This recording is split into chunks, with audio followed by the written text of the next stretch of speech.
고등학교 진학 후 수시를 보기 힘들 정도로 내신 등급이 나쁘다면 대부분 정시를 통해 수능을 보며 대학을 진학하게 됩니다. 하지만 정시는 자신의 선택이 절대로 아니죠. 바로 정시로 내몰린 것이기 때문이죠. 그런데 학교를 다니면서 정시를 제대로 준비할 수는 있을까요? 그것은 불가능하거나 비효율적이라고 생각합니다. 만약 학교를 다니면서 정시를 준비한다면 일단 공부할 시간이 절대적으로 부족합니다. 학사 일정을 따라가야 하고 매일 등하교를 해야 하며 각종 자료를 제출하고 모임을 가져야만 합니다. 그러면 늘 공부할 시간이 부족해 버리는 것입니다. 내신 등급이 좋지 않은 이유가 비효율적인 공부 방법이거나 노력하지 않았거나 소위 머리가 나빠서일 수도 있는데 학교를 다니면서 정시를 준비한다고 하니 또다시 비효율의 극치를 반복하는 것이죠.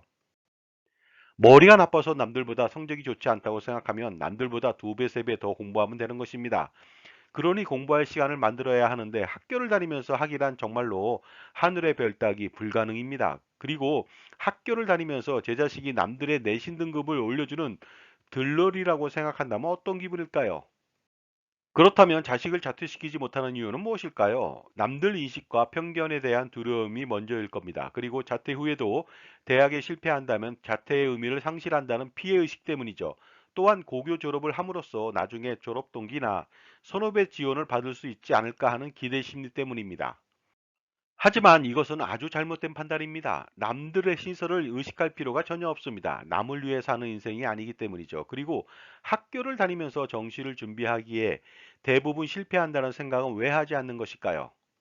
그리고 설사 좋은 고등학교를 나와도 자신이 별 볼 일 없다면 아무런 도움이 되지 않는 것이 현실입니다. 이러한 진리를 아직도 모르고 있다면 문제가 아닐 수 없겠죠. 학교를 자퇴한다고 하면 선생이나 내신 등급이 우수한 다른 사람들은 반대를 할 것입니다. 바로 자신들의 직업이 사라지고 희생양이 사라지게 되기 때문이죠. 한결같이 그들의 조언은 학교를 다니면서 효율적으로 공부를 하면 성공할 수 있다는 헛된 자신감과 희망을 불어넣어주고 있는 것이죠. 이처럼 그들의 노림수는 뻔합니다. 당연히 속지 말고 자신만의 효율적인 방법을 선택해야만 성공할 수가 있습니다. 학교를 다니면서는 절대로 성공할 수 없기 때문이죠.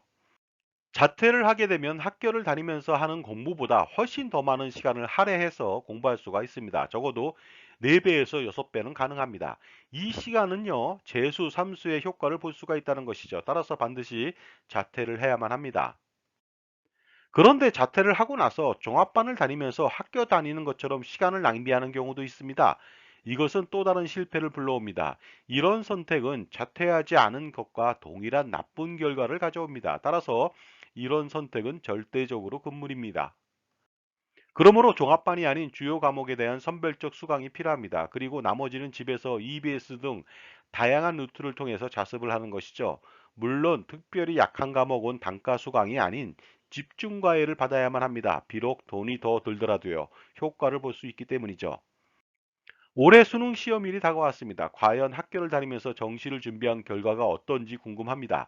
만약 잘 봤다면 더 잘 볼 수 있는 기회를 놓친 것입니다. 그 잘난 고등학교 졸업장 때문에요.